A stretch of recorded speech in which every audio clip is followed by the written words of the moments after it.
चलिए आज हम लोग क्लास की ओर बढ़ते हैं। तो इससे पहले जो हम लोग पढ़ रहे थे वो था फ्लूइड स्टैटिक्स। दैट मीन्स हम लोग फ्लूइड जब रेस्ट में था तो उसके प्रॉपर्टी या फिर उसके विभिन्न डिफरेंट डिफरेंट जो बिहेवियर था, नेचर था, उससे रिलेटेड जो थ्योरम था, उस सारे चीज़ों को हमने पढ़ा। अब हम लोग शुरू करेंगे आज से फ्लूइड डायनामिक्स। फ्लूइड डायनामिक्स का मतलब होता है study of liquid in motion. पहले रेस्ट में देखा कि बहुत सारा हमने पास्कल्स लॉ को देखा, उसके बाद थ्रस्ट देखा, अब थ्रस्ट देखा, और उसके बाद जब रेस्ट में जब कोई ऑब्जेक्ट को हम लोग पानी में छोड़ते हैं, फ्लूइड में छोड़ते हैं, तो वह फ्लोटेशन था। उसके बाद फ्लोटेशन का कंडीशन था कि वो पूरा पूरा डूब के फ्लोटेशन करे, तो पार्शियली डूब के फ्लोटेशन करे। तो वो सारा चीज हमने देखा था, वो फ्लूइड स्टैटिक्स का पार्ट था। अब हम लोग आज से शुरू करेंगे फ्लूइड डायनामिक्स का। पहला वाला जो डायग्राम को देखिए,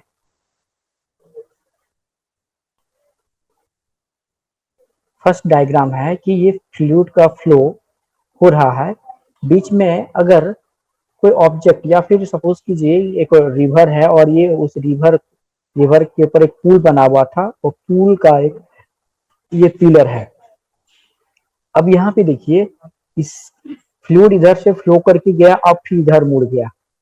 इधर मुड़ जाने के बाद यहाँ देखिए मुड़ गया, ऐसे जाके यहाँ पे मुड़ गया, और यहाँ पे ये फ्लूइड क्या होता है, ऐसे जाके घूमने लगता है। यहाँ पे फिर ये घूम घूम के फिर ये आगे इस टाइप से बढ़ता है, इधर से आता है फिर ये जाता है। तो ये सारा चीज को क्या कहेंगे, इन सारी चीजों को देखेंगे। जैसे ये सपोज कीजिए पानी यहाँ पे रेस्ट में है, बीच से पानी जा रहा है, तो ये जो ड्यू टू सरफेस में कांटेक्ट में था, और इस तरह से पानी इधर भी यहाँ घूमने लगा और इस सरफेस के कांटेक्ट में आके इधर भी फ्लो होने लगा। ये भी पिक्चर है कि सपोज कीजिए ये पिलर है, कोई रिवर है, उसके ऊपर पिलर बना हुआ है। तो ये सारा जो है ये पिलर है, और पिलर के बाद जो आता है यहाँ पे इस जगह पे देखिए, ये कंडीशन को देखिए, ये जो होगा ये वाला देखिए, ये कुछ डिफरेंस है। इधर देखिए एक तो लाइनिंग में जा रहा है, बट यहाँ पे वो घूम रहा है। तो ये जो सारे फ्लूइड पे वो क्यों होता है, ठीक है, उसके बाद उसको क्या कहेंगे, तो उन सारे चीजों को हम लोग यहाँ पे देखेंगे। इस इससे रिलेटेड एक थ्योरम भी आएगा आप लोगों का, बर्नौलिस थ्योरम, वो हम लोग बर्नौलिस थ्योरम को भी देखेंगे। सबसे पहले इसके लिए कुछ फंडामेंटल चीजें हैं, उसको लेके मैं चलता हूँ। Flow of fluid. Fluid flow जो होता है, फ्लूइड फ्लो और comes in motion only when pressure difference is there. Fluid का फ्लो तभी होता है जब प्रेशर डिफरेंस होता है। सपोज कीजिए कि ये फिर लेयर है यहाँ पे इस टाइप का, सपोज मान लेते हैं कि इस टाइप का एक वेसल है। अब मैंने यहाँ पे इस टाइप का इतना फ्लूइड को भर दिया, इसमें कोई मोशन नहीं होगा। क्यों? क्योंकि यहाँ पे कोई प्रेशर डिफरेंस नहीं है, यानी यहाँ पे जो प्रेशर होगा नहीं, और सेम जगह यहाँ पे सेम प्रेशर है। बट अगर मैं यहाँ से इसको खोल दूं, तो ये सारा फ्लूइड इस डायरेक्शन में फ्लो होने लगेगा। यानी यहाँ पे क्या होगा, जैसे कि अगर मैं ये वाल को हटा दूं, इसको मैंने हटा दिया, अब इस डायरेक्शन में तो यहाँ पे फ्लूइड को रोकने के लिए कुछ भी नहीं है। दैट मीन्स यहाँ पे ये जो सरफेस पे प्रेशर था वो खत्म हो गया, यानी यहाँ पे प्रेशर है बट यहाँ पे नहीं है। दैट मीन्स क्या होगा, ये इस डायरेक्शन में हो, इस डायरेक्शन की ओर वो फ्लो होना शुरू हो जाएगा। तो फ्लूइड और मोशन तभी आता है जब प्रेशर डिफरेंस क्रिएट होता है। यही सेम चीज अप्लाई होता है एयर का। जब हम लोग देखते हैं एयर जो फ्लो होता है, एयर जो हवा जो बहती है, वो भी उसका भी कारण यही है, ड्यू टू प्रेशर डिफरेंस के कारण ही वो फ्लो होता है यहाँ भी। लेकिन वहाँ पे अलग प्रेशर होता है, एटमॉस्फेरिक प्रेशर होता है। यहाँ पे जो होता है जो वाटर सरफेस के ऊपर जो प्रेशर डालता है, उसके डिफरेंस के कारण यहाँ पे फ्लो जो होता है वो फ्लो या मोशन में आता है। अब जो ये मोशन होगा वो टू टाइप का मोशन होगा। पहला होगा स्ट्रीमलाइन फ्लो, या फिर उसको स्टेडी फ्लो कहते हैं, और दूसरा आता है टर्बुलेंट फ्लो। ये टू टाइप का फ्लो होता है। चलिए देखिए, अब स्ट्रीमलाइन फ्लो। स्ट्रीमलाइन फ्लो में क्या होता है, जैसे यहाँ पे अगर मैं एक पाइप बना लेता हूँ, ये बना हुआ है बट फिर भी मैं बनाता हूँ बगल में एक एरिया ऑफ क्रॉस सेक्शनल लिया, एक जगह लिया, एक जगह यहाँ पे है, एक जगह पे यहाँ पे है। यहाँ पे वाटर का 1 मॉलिक्यूल्स, हम बात कर रहे हैं वाटर लिक्विड के एक मॉलिक्यूल्स के बारे में। तो एक मॉलिक्यूल्स इस क्रॉस सेक्शनल एरिया से होके गुजरेगा। तो इस यहाँ पे सपोज कीजिए एट द पॉइंट ए अगर उस वाटर मॉलिक्यूल्स का वेलोसिटी भी है तो बी पॉइंट पे जाएगा, उस टाइम भी उसका वेलोसिटी भी ही रहेगा, यानी उसके वेलोसिटी में कोई चेंजेस नहीं आएगा, यानी वेलोसिटी कांस्टेंट रहेगा। उसके बाद सपोज कीजिए एक मॉलिक्यूल्स यहाँ से गया, एक मॉलिक्यूल्स यहाँ पे है, एक ऐसे है, तो जब ये मॉलिक्यूल्स यहाँ से पास में हो जाएगा, आगे निकल जाएगा, तो ये मॉलिक्यूल्स इसी के पाथ में यहाँ पे आ जाएगा। ठीक है, यानी ये मॉलिक्यूल्स, ये 2 मॉलिक्यूल्स है यहाँ पे, ये यहाँ से निकल गया, अब ये पीछे वाला मॉलिक्यूल्स वही वे, यानी वही रास्ता फॉलो करेगा जो आगे मॉलिक्यूल्स जिस रास्ते से गया है उसी रास्ते से पीछे वाला मॉलिक्यूल्स जाएगा। जैसे यहाँ इस फिगर में देखिए, यहाँ पे point A, point B, point C, 3 जगह है। यहाँ पे at the point A, at the point B and at the point C velocity क्या लिया है मैंने, v1, v2 एंड v3, but velocity of v1 equal to v2 equal to v3, तीनों का वेलोसिटी इक्वल होगा। ठीक है, चलिए इसका स्टेटमेंट क्या कहता है उसको देखते हैं। If the flow of fluid be such that the velocity of the fluid particles reaching a given point remain constant, the flow said to be streamline और स्टेडी फ्लो। मतलब कि उसका जो पार्टिकल से है उसका जो वेलोसिटी होगा वो हमेशा क्या होना चाहिए, कांस्टेंट होना चाहिए। हम लोग इस ये वाला कंडीशन को हम लोग जरूर देखे हैं, ये वाला कंडीशन पे या फिर जब कोई पुल पे खड़ा होते हैं हम लोग, तो ये देखिए ये कंडीशन यहाँ पे ये जो दिख रहा है ये वाला, ये वाला देखिए, ये जो इस टाइप का देखा होगा आप लोगों ने, मतलब लगेगा मतलब वो जैसे कि पूरा फ्लूइड एक लेयर के रूप में आ रहा है, मतलब कोई ऊपर नीचे नहीं, एकदम शांत स्वभाव से फ्लो हो रहा है। देखा है आपने इस टाइप का? Yes sir. तो ये जो फ्लो होगा इसी को कहा जाता है स्ट्रीमलाइन फ्लो। और उसके बाद जब पुल के नीचे में जब पानी ऊपर से नीचे की ओर आता है तो इस टाइप का फ्लो होना शुरू हो जाता है। तो इस फ्लो को हम लोग बोलेंगे टर्बुलेंट फ्लो। ये भी कुछ पिक्चर दिया हुआ स्ट्रीमलाइन फ्लो का। स्ट्रीमलाइन फ्लो में लगेगा कि पूरा लिक्विड जो है वो शांत है और फ्लो हो रहा है, तो उथल पुथल नहीं कोई मतलब इसमें क्या होता है, मॉलिक्यूल्स अगर इस डायरेक्शन में ऐसे फ्लो हो रहा है तो इस लाइन में ऐसे फ्लो होगा, हमने एक लाइनिंग में, क्योंकि एक पार्टिकल्स, 2 पार्टिकल्स, 3 पार्टिकल्स है, पार्टिकल्स मैंने अगर इस डायरेक्शन में जा रहा है तो ये जो पार्टिकल जो पाथ फॉलो किया वो उसके पीछे वाला पार्टिकल सेम पाथ फॉलो करेगा। तो ये जो है इसी को ये हो गया स्ट्रीमलाइन फ्लो और steady flow.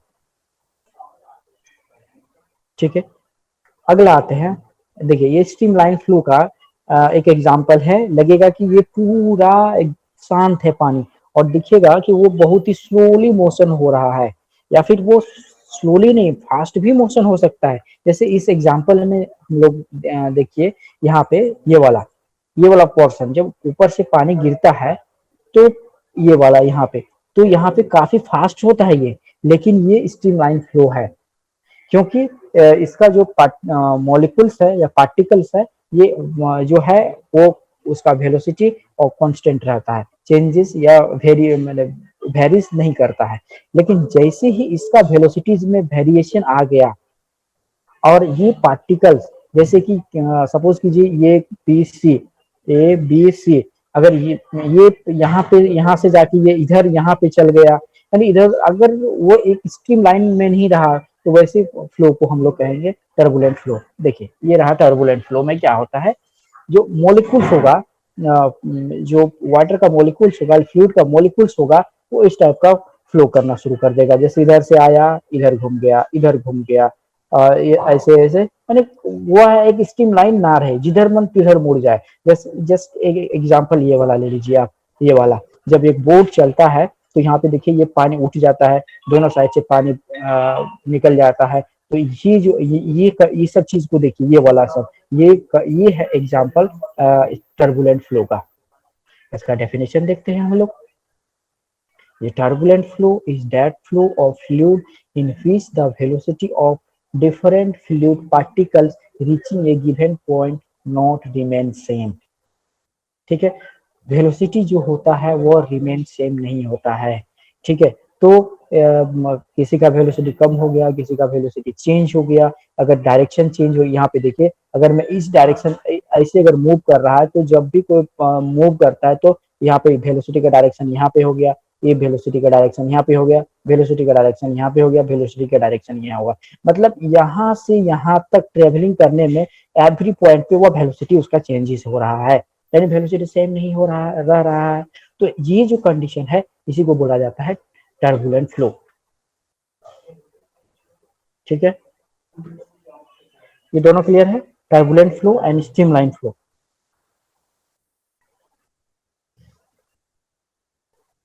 Yes sir. Yes sir. Yes sir. अगला है क्रिटिकल वेलोसिटी। क्रिटिकल वेलोसिटी, याद कीजिए हम लोग एक चीज पढ़े थे, इलास्टिक लिमिट।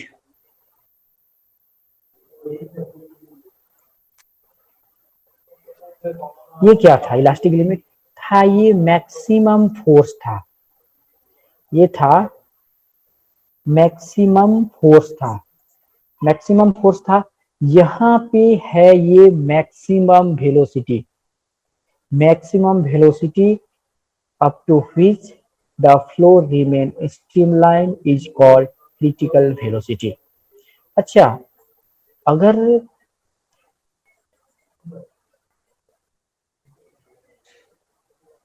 अगर मैं कहूं इसका यहाँ पे इसके पास और इसके पास और यहाँ, यानी अगर ये फ्लो हो रहा है, स्ट्रीमलाइन फ्लो है, यानी एक वेलोसिटी है दैट मीन्स मोशन है, और ड्यू टू मोशन एक एनर्जी होता है जिसको हम लोग बोलते हैं काइनेटिक एनर्जी।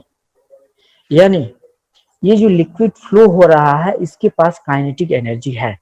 तो हम इसको इस तरह से समझ सकते हैं क्रिटिकल वेलोसिटी को, कि काइनेटिक एनर्जी का वो मैक्सिमम वैल्यू जहां तक अप टू विच वो जो फ्लो हो वह स्ट्रीम लाइन बना रहे।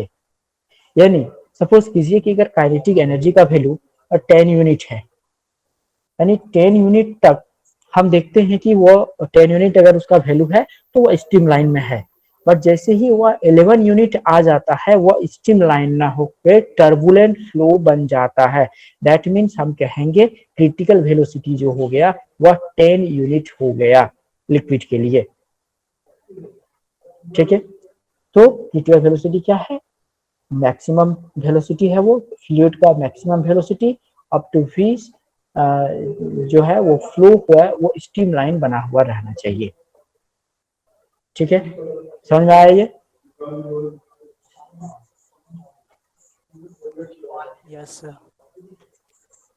धनीराम? Yes sir. ठीक है, आगे बढ़े? Yes sir.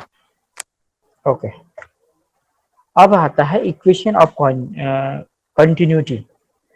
Equation of continuity का कॉन्सेप्ट आया कि जब हम एक, सपोज कीजिए एक पाइप है दैट मीन्स उसका पाइप को मैं इस तरह यहाँ से ड्रॉ करता हूँ।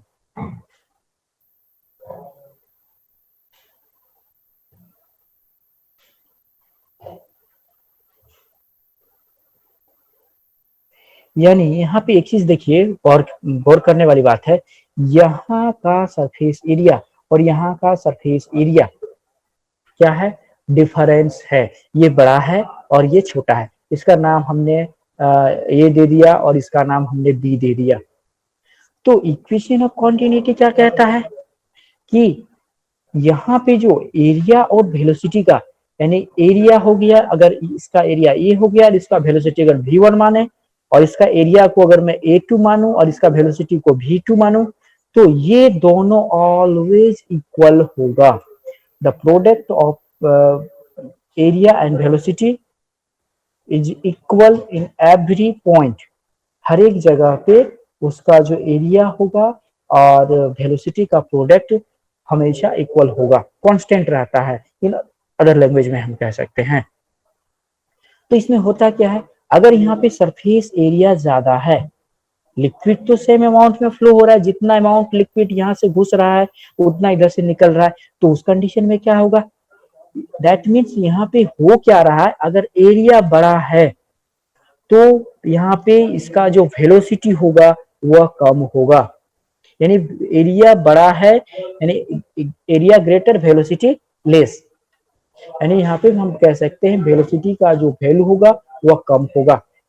अब यहाँ पे नेक्स्ट टाइम एरिया कम है तो यहाँ पे वेलोसिटी का वैल्यू क्या होगा, वह ज्यादा होगा।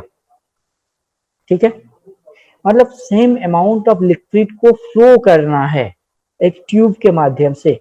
अब उसका हर एक जगह पे, जैसे मैंने देखे तो हर एक जगह पे इसका area different surface area different हो जाएगा।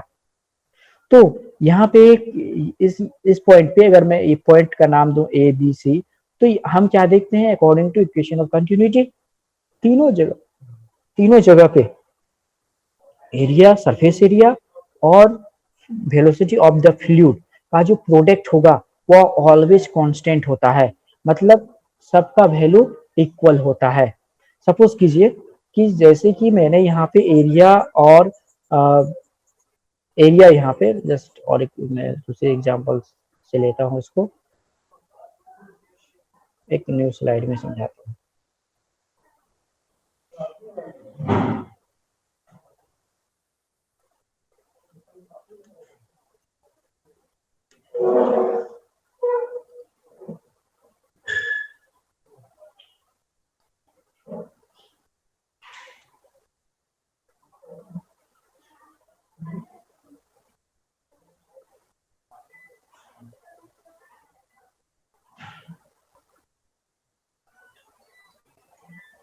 इसका नाम दे दिया मैंने ए, ये नेम होगी, ये हो गया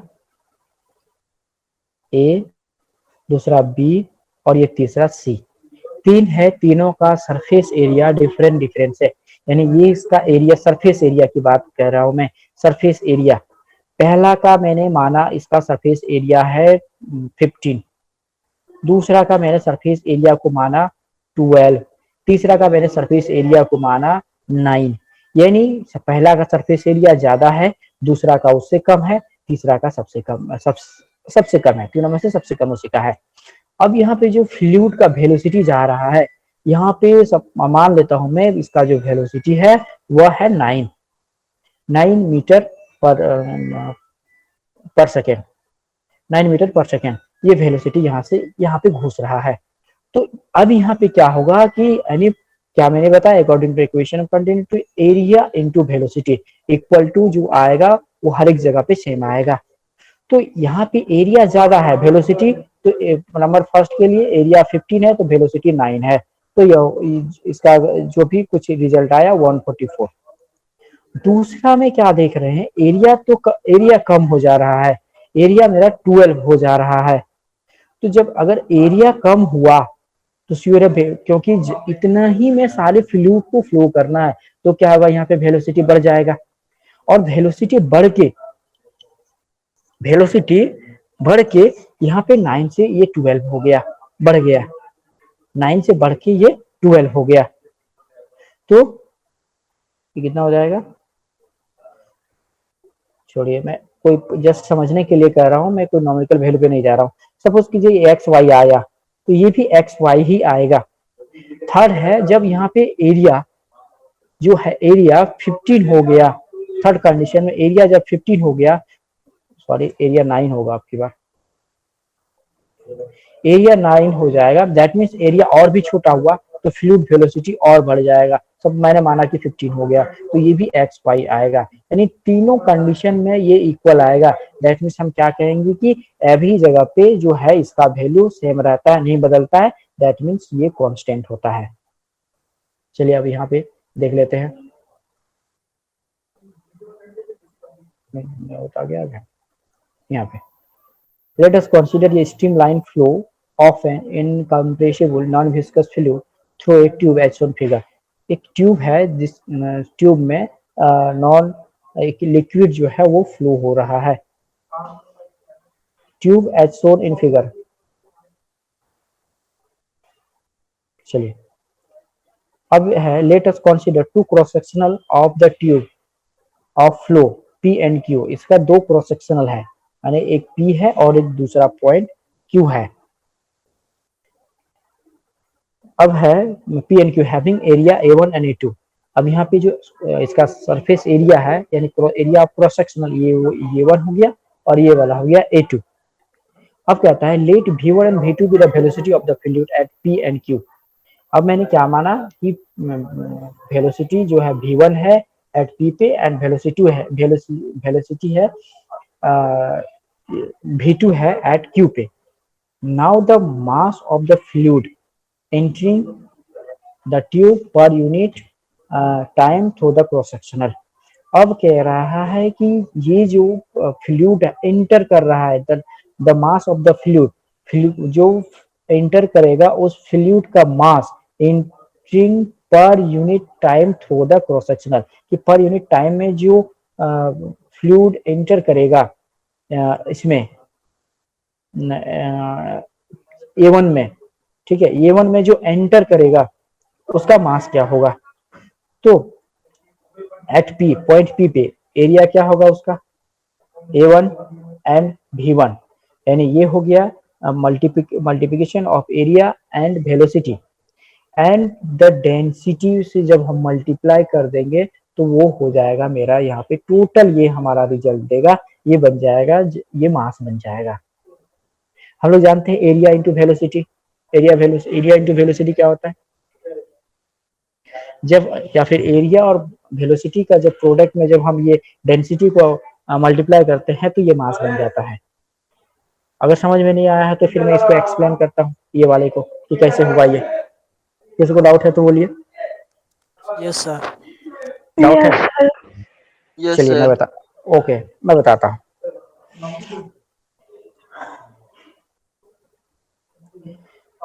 एक रिलेशन हम लोग जानते ही हैं, density equal to mass bye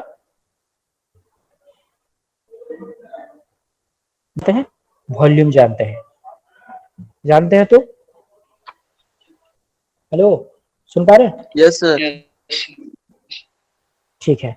अब अगर मैं यहाँ Yes, पे sir. बीच में Mass by अगर volume. हाँ मास करूँ तो यहाँ पे क्या हो जाएगा, बोलिए। V इंटू डेंसिटी यानी वॉल्यूम इंटू क्या डेंसिटी। बोले सर? मैं कह रहा हूँ कि अगर ये डेंसिटी इक्वल टू है मास बाय वॉल्यूम, तो मैं मास इक्वल टू अगर मैं निकालूं तो वेलोसिटी इंटू डेंसिटी हो जाएगा। सॉरी वेलोसिटी नहीं, volume into density, yes sir. Volume into density. Hello Yes, सुन पा sir. हाँ सुन पा रहे हैं प्रभात? यस सर सुनकर। ओके। तो हम जानते हैं कि ये है इसका वॉल्यूम हो गया, ये है वॉल्यूम। अच्छा अब यहाँ पे एरिया इंटू कीजिए, ये जो पाइप जो एंटर कर रहा था यहाँ पे इस टाइप का है पाइप था जो कि यहाँ पे वो एंटर कर रहा था। तो ये जो क्रॉस सेक्शनल एरिया था मेरा A1, क्रॉस सेक्शनल एरिया क्या था मेरा A1। अब A1 के थ्रू से पर यूनिट टाइम में या इस कॉन्सेप्ट को समझिएगा थोड़ा। अब इस जगह से पर यूनिट टाइम में जो फ्लूइड फ्लो होगा, पर यूनिट टाइम में जो फ्लूइड फ्लो होगा, ठीक है, वही उसका मास होगा पर यूनिट टाइम में। सोचिए उसको, थोड़ा सा कॉन्सेप्ट को डीपली से सोचिए। जो फ्लूइड यहाँ से इस जगह से पर यूनिट टाइम में फ्लो होगा, जो फ्लूइड, ठीक है, जो फ्लूइड फ्लो होगा, तो कितना फ्लूइड फ्लो होगा यहाँ पे, कितना फ्लूइड फ्लो होगा, जितना बड़ा एरिया है और कितना वेलोसिटी के साथ फ्लो हो रहा है वही लिक्विड फ्लो होगा, नहीं टोटल लिक्विड। तो टोटल लिक्विड अगर ये इतना सारा फ्लो हुआ तो अगर मैं इसका वॉल्यूम निकालना चाहूँ लिक्विड का, तो जितना टोटल लिक्विड होगा वही उसका वॉल्यूम हो जाएगा। तो यहाँ पे अगर मैंने लिखा यहाँ पे ये वाला भी की जगह पे A1 एंड V1, तो कोई डाउट है, कोई तो प्रॉब्लम नहीं होना चाहिए।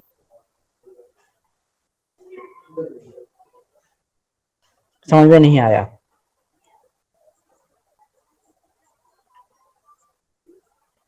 देखिए फिर से मैं एक न्यू स्लाइड ले रहा हूं।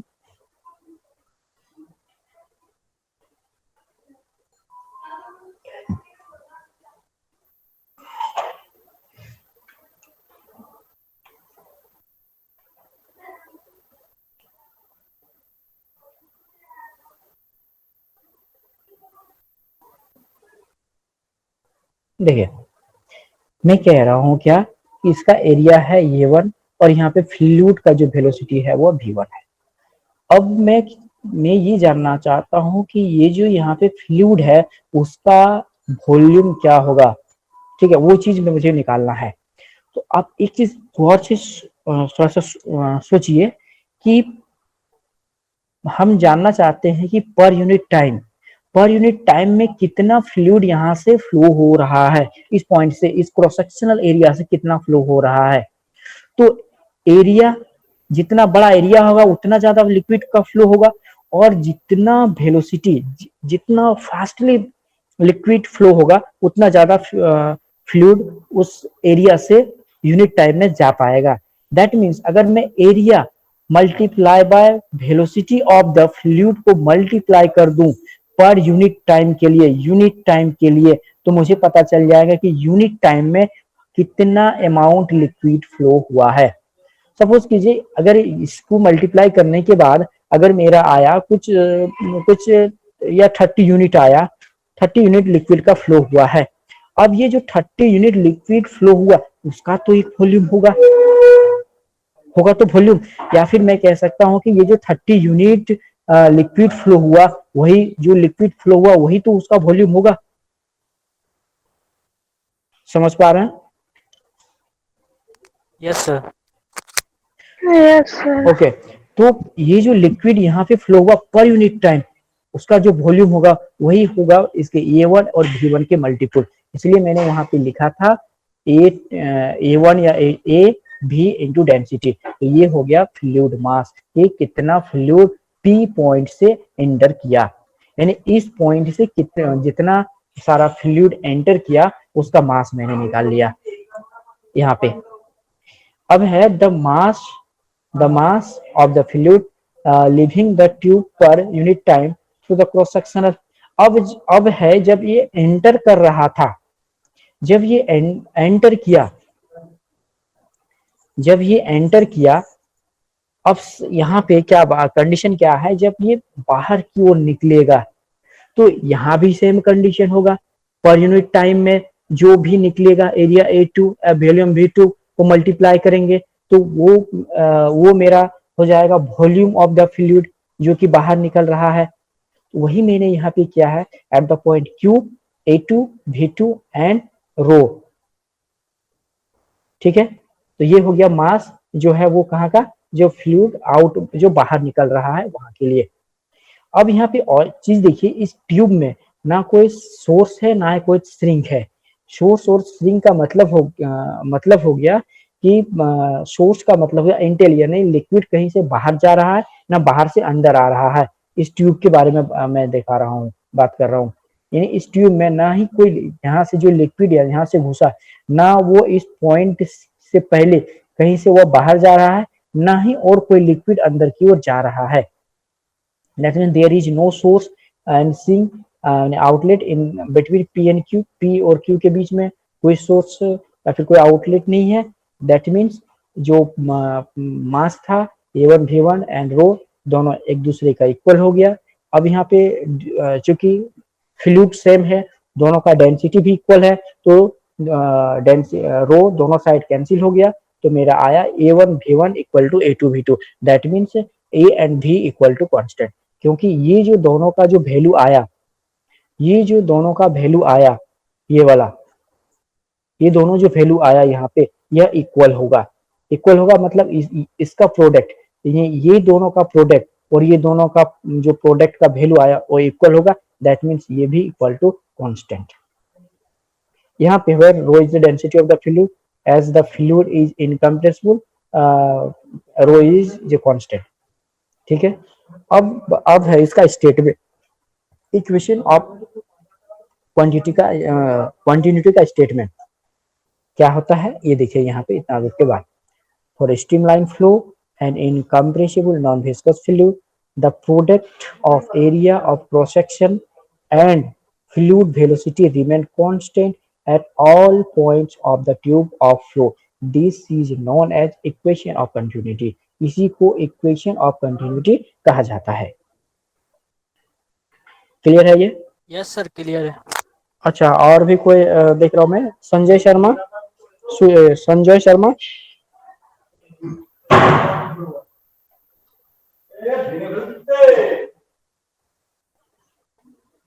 सुन पा रहे हैं? पूनम कुमारी, यस सर। चलिए चलिए हम लोग आगे बढ़ते हैं। फिर इसके बाद आता है बर्नौली थ्योरम। काफी इंपॉर्टेंट है आपके एग्जाम के व्यू से ये, ठीक है। तो बर्नौली थ्योरम क्या कहता है? बर्नौली थ्योरम कहता है कि, चलिए एक न्यू स्लाइड लेता हूं मैं।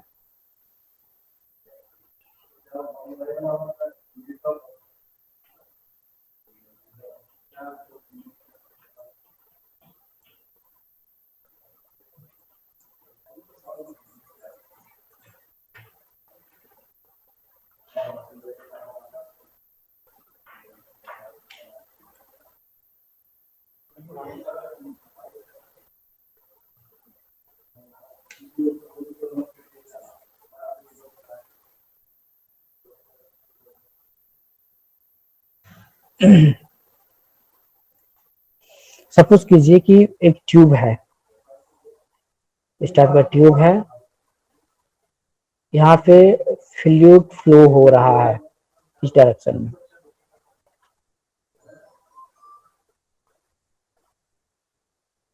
यहाँ पे फ्लूइड का फ्लो हो रहा है।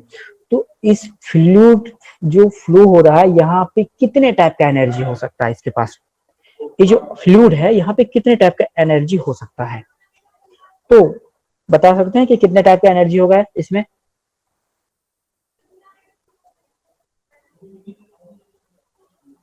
ये जो ट्यूब बनाया है मैंने, इस ट्यूब में जो फ्लूइड का फ्लो हो रहा है, यहाँ से फ्लूइड इंटर हो रहा है,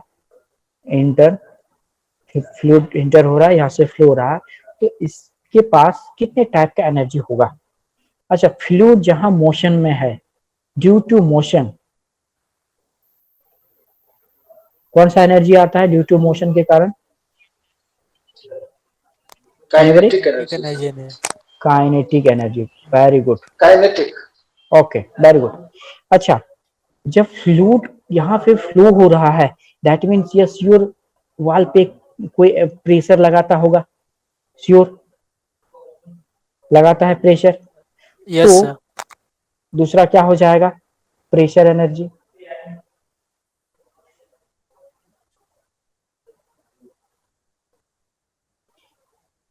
अच्छा, और एक ड्यू टू पोजीशन के कारण,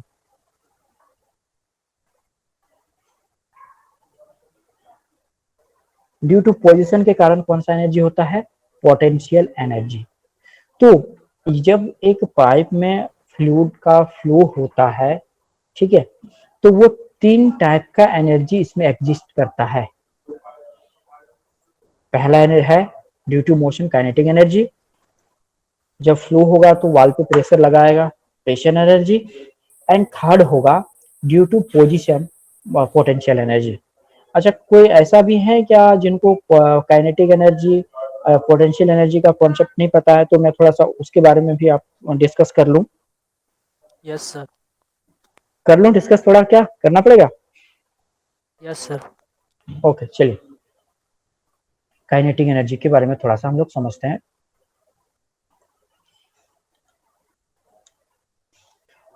जस्ट हाँ, बात है कि आप लोग थोड़ा कॉपरेट कीजिएगा, क्योंकि हम थोड़ा सा यहीं से आप लोगों से ही आप लोगों को मैं समझाना चाहूंगा। देखिए, सपोज कीजिए कि हम लोग फ्लूइड के बारे में पढ़े हैं, तो बस उसी का एग्जांपल लेते हैं। हमने ये कोई ऑब्जेक्ट है, या फिर एक कोई ब्लैंक, या फिर कोई एक ग्लास लिया मैंने, ग्लास है, लंबा सा ग्लास है, मैंने इसके यहां तक पानी भर दिया, ठीक है। अब क्या, इसके पास तो जब इसमें ग्लास में मैंने भर दिया तो इसके पास एनर्जी क्या क्या होगा, इसमें पूरा लिक्विड भरा हुआ है, ड्यू टू, मैं यहाँ पे पोजीशन के बारे में बात कर रहा हूँ, पोजीशन के कारण। तो अब मैं यहाँ पे एक होल कर देता हूँ। जब मैं ये होल किया तो मुझे यहाँ से क्या हुआ कि एक फ्लूइड यहाँ से वह नीचे की ओर गिरता हुआ देखा, जो कि काफी डिस्टेंस तक चला गया। अब ये यहाँ से यहाँ तक डिस्टेंस पे गया, क्यों? क्योंकि इसके पास, जब मैंने यहाँ पे खोला तो एक इसके पास एनर्जी था, ड्यू टू पोजीशन के कारण एक एनर्जी इसके पास स्टोर हुआ, और जब जिसके कारण से वह इतना दूर तक वो चला गया, और ड्यू टू पोजीशन के कारण जो एनर्जी बना उसको कहते हैं हम लोग पोटेंशियल एनर्जी, और वो होता है रो जी एच। यानी रो हो गया density of the liquid, g acceleration due to gravity, and h equal to height. ये हाइट जितना ज्यादा होगा वो इसकी में पोटेंशियल एनर्जी उतना ही ज्यादा होगा। दूसरा एग्जांपल हम लोग देखे होंगे कि, या फिर देखे नहीं है तो जानते हैं कि पानी से बिजली बनता है, पानी से बिजली बनता है। जब बहुत सारा पानी स्टोर हो जाता है, बहुत सारा, पूरा डैम में देखो पूरा पानी से भरा हुआ है, वहां से सब जब नीचे में थोड़ा सा वो खोलता है, वहां से पानी फ्लो होता है, टरबाइन के ऊपर गिरता है, टरबाइन को घुमाता है और इलेक्ट्रिसिटी जनरेट होता है। तो वो जो ड्यू टू पानी स्टोर किया, तो उस पानी में एक पोटेंशियल एनर्जी स्टोर हुआ, और उस पोटेंशियल एनर्जी के कारण वो टरबाइन घूमने लगा। तो ये हो गया हमारा पोटेंशियल एनर्जी। दूसरा हम बात करते हैं due to motion.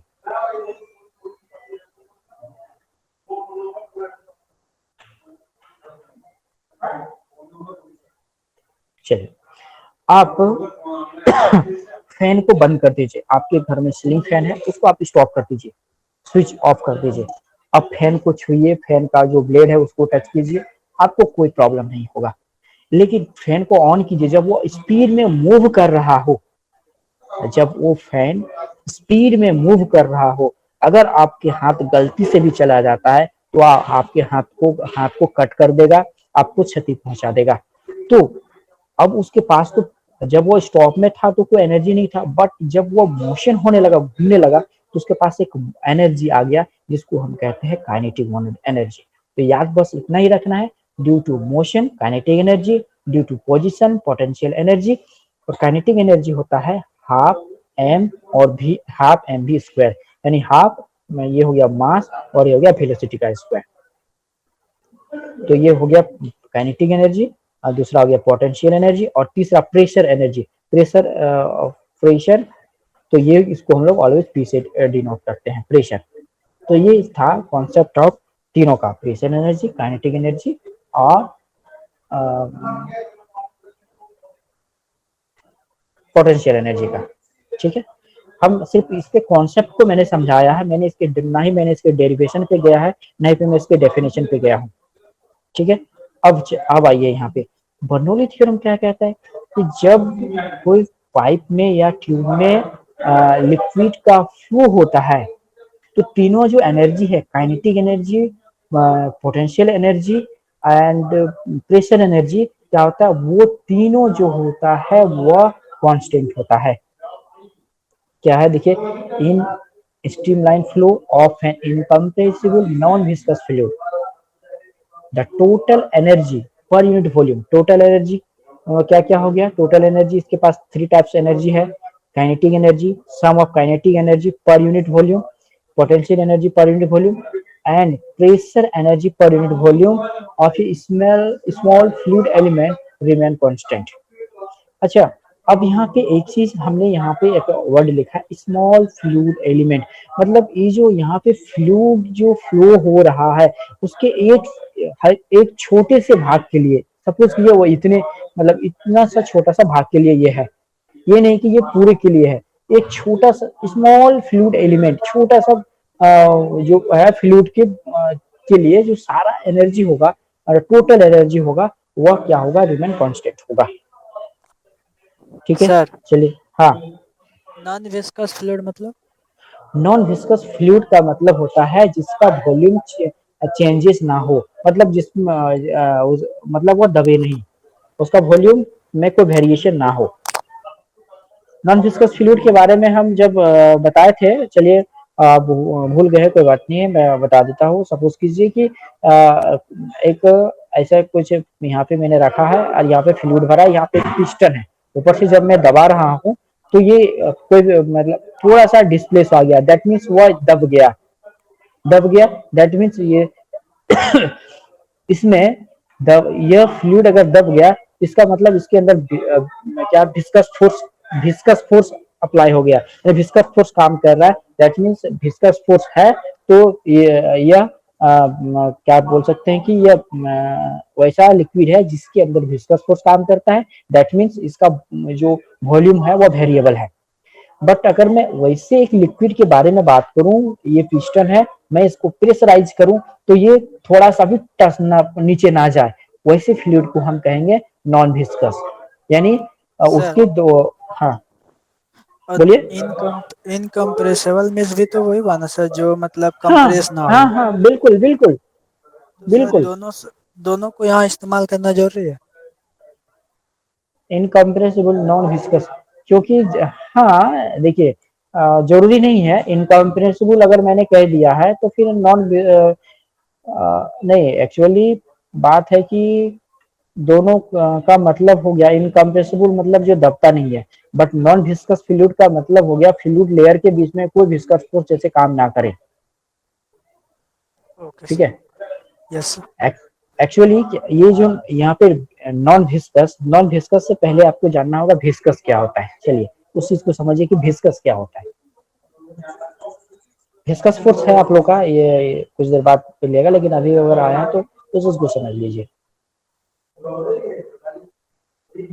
Viscous actually एक फोर्स होता है, विस्कस फोर्स ये क्या होता है, सपोज कीजिए ये वाटर का लेयर है, ये फर्स्ट सेकेंड थर्ड फोर्थ, यहाँ ग्राउंड में टच किया हुआ है फर्स्ट लेयर। अब यहाँ पे हम लोगों ने पहले से देखा था कि इसका वेलोसिटी ज्यादा होगा, उससे अगर इसका वेलोसिटी 6 है, ये 4 होगा, ये 3 होगा, ये 2 होगा, इस टाइप का था, यानी अपर लेयर का वेलोसिटी ज्यादा होता है, उसके रिलेटिव में उसके नीचे का लेयर का वेलोसिटी कुछ कम होता है।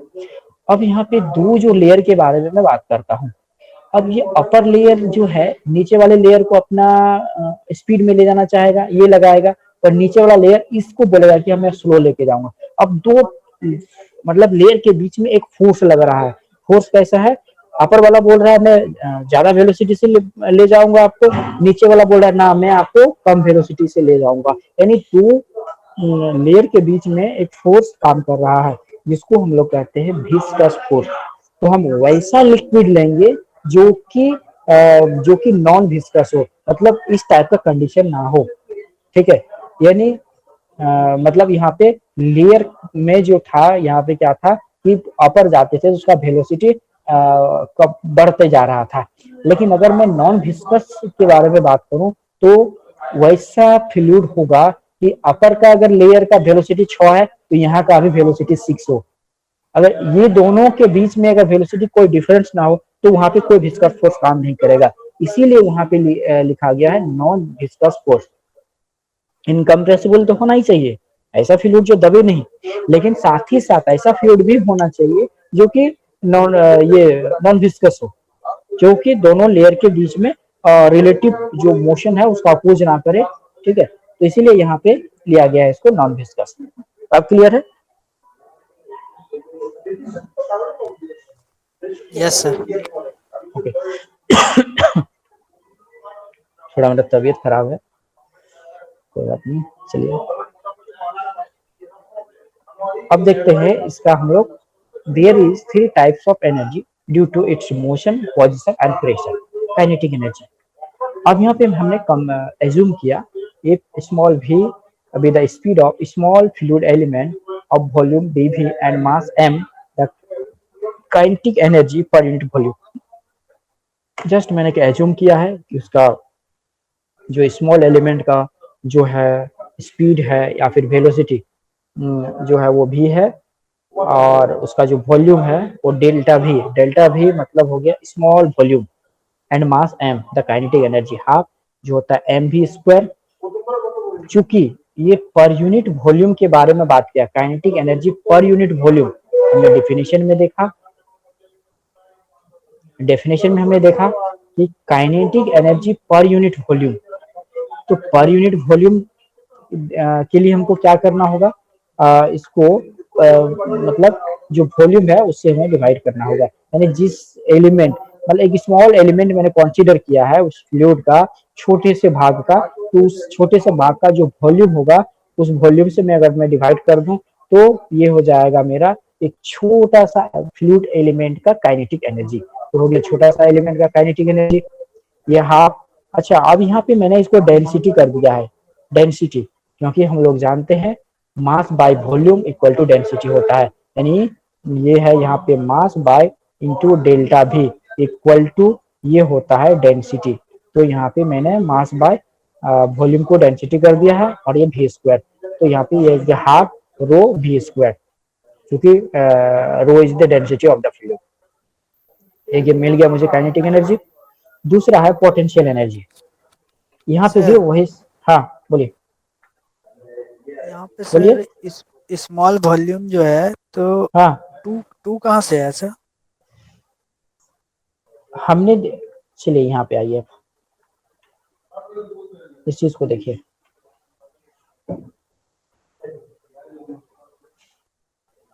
इसके स्टेटमेंट पे ध्यान दीजिएगा, ठीक है। इसका स्टेटमेंट यही कहता है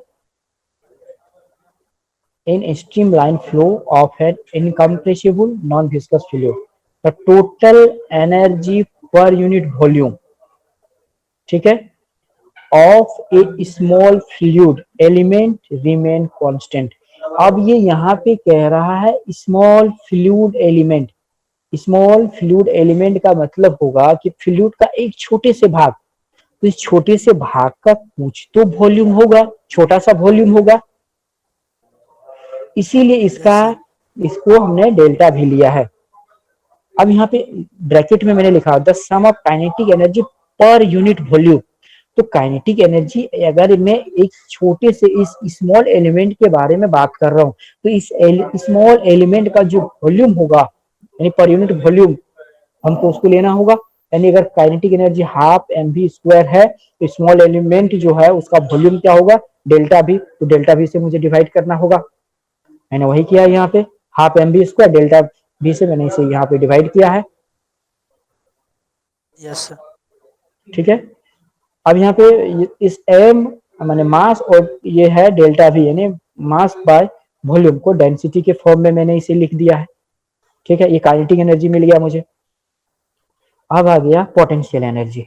if the fluid element be at a vertical height h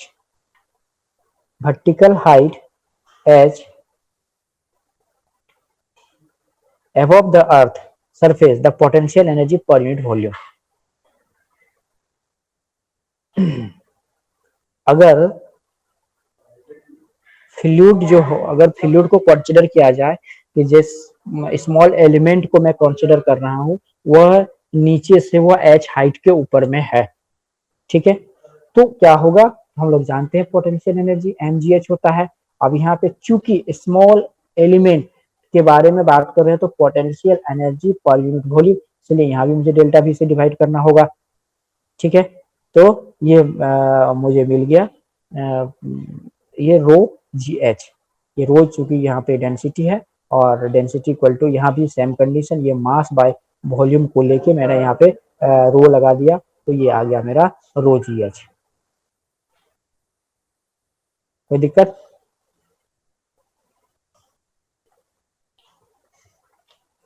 बोलिए, कोई डाउट है तो बोलिए। No sir. No sir.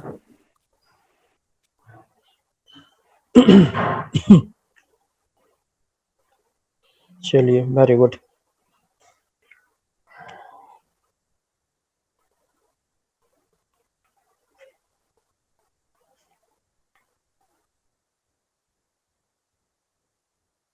चलिए नेक्स्ट हम बात करते हैं प्रेशर एनर्जी के बारे में।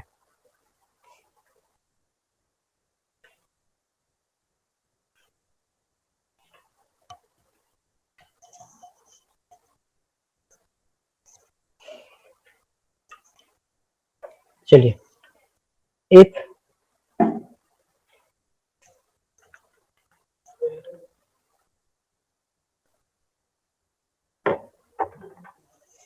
देखिए, if P be the pressure, अगर if P be the pressure on the fluid element, the pressure per unit volume equal to P। अब देखिए यहाँ पे मैंने कंसीडर ही किया है कि अगर P जो है वो प्रेशर है वो ऑन द फ्लूइड एलिमेंट पे है, यानी एक छोटे से भाग पे भी प्रेशर जो है मैंने कंसीडर किया है कि एक छोटे से भाग पे, यानी अगर इस टाइप का था, इस टाइप का वो फ्लूइड था, तो यहाँ पे एक छोटे से भाग पे जो प्रेशर है अगर ये P है तो pressure energy per unit volume equal to P। अब ये क्वेश्चन आएगा कि सर जब पर यूनिट वॉल्यूम को लिखे तो यहाँ पे डेल्टा भी मुझे रिप्रेजेंट करना पड़ा, बट यहाँ पे मैंने डेल्टा V से डिवाइड क्यों नहीं किया? होना चाहिए क्वेश्चन आप लोगों का, होना चाहिए तो या कोई बता सकते हैं कि क्यों नहीं हुआ?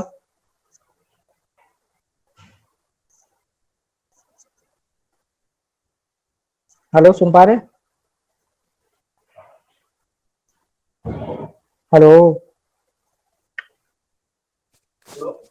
धनीराम? Yes sir. हाँ बोलिए, क्यों यहाँ पे मैं P बाय हम डेल्टा V क्यों नहीं लिखे हैं, सर बता सकते हैं? प्रेशर पर यूनिट एरिया पे लगता है। प्रेशर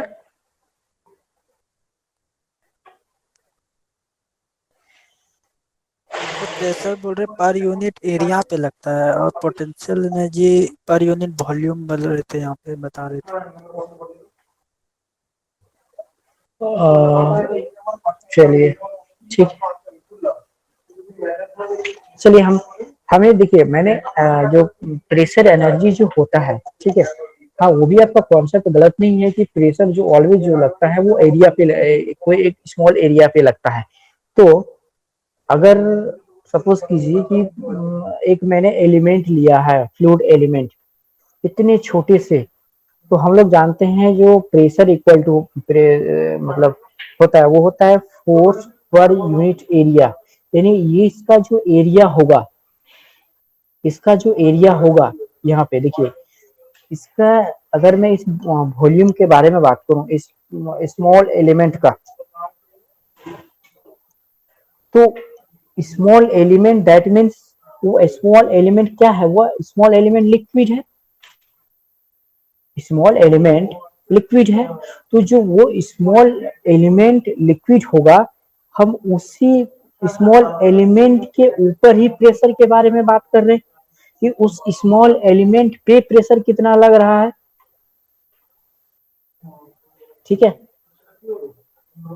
प्रेशर जो होता है वो ऑलवेज मतलब एक यूनिट एरिया पे लगता है, फोर्स पर यूनिट एरिया, ठीक है, उसी को हम प्रेशर कहते हैं। तो जहां भी प्रेशर के बारे में बात होगा वो हमेशा होल पे प्रेशर नहीं, ये पार्टिकुलर उस पॉइंट के बारे में प्रेशर के बारे में बात हो रही है, जिस वजह से हमने यहाँ पे डेल्टा भी नहीं लिखा।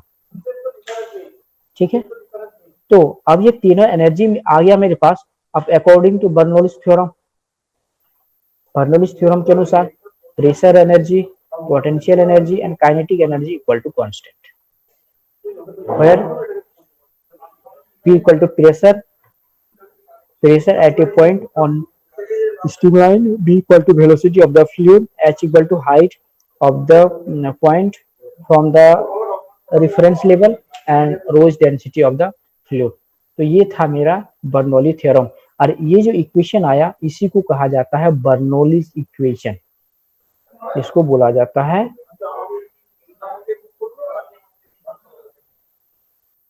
Bernoulli's equation. अच्छा, ये जो आया ये मैंने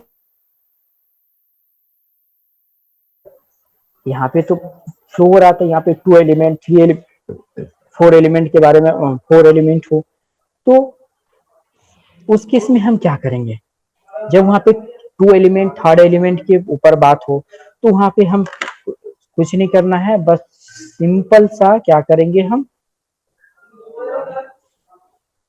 ये जो है ये मेरा एक पॉइंट के लिए है, ये वाला कंट्रोल 1 पॉइंट के लिए है, इसको हम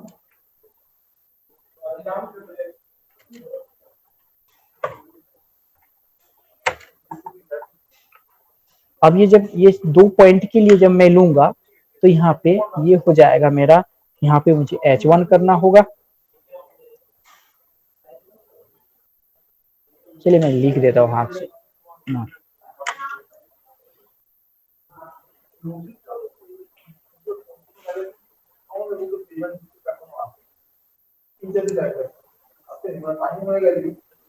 चलिए, जब मैं ये था मेरा एक पॉइंट पे, कोई एक पार्टिकुलर पॉइंट पे ये मेरा आया, इसको अभी इसको भूल जाइए, अभी इसको अभी भूल जाइए, इस पे हम बात करते हैं।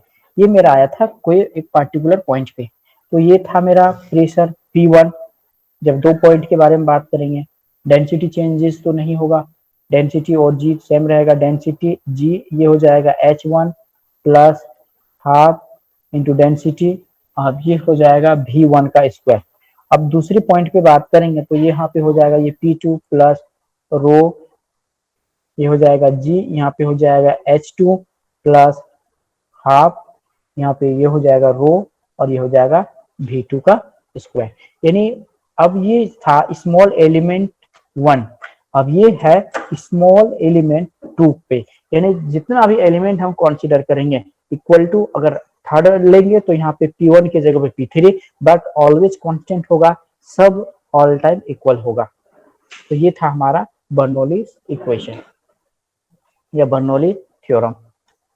ये जो इक्वेशन आया इसी को हम लोग कहते हैं बर्नौली इक्वेशन, और ये जो पूरे जो हो गया ये था मेरा बर्नौली थ्योरम। ठीक है, तो आज के लिए इतना ही, फिर अब मिलते हैं नेक्स्ट क्लास में। और जो इस वीक में जो पढ़ाई हुआ है उसी से क्वेश्चनिंग रहेगा सैटरडे का एग्जाम में। ठीक है, okay, take care. Okay, thank you, sir. Thank you, sir.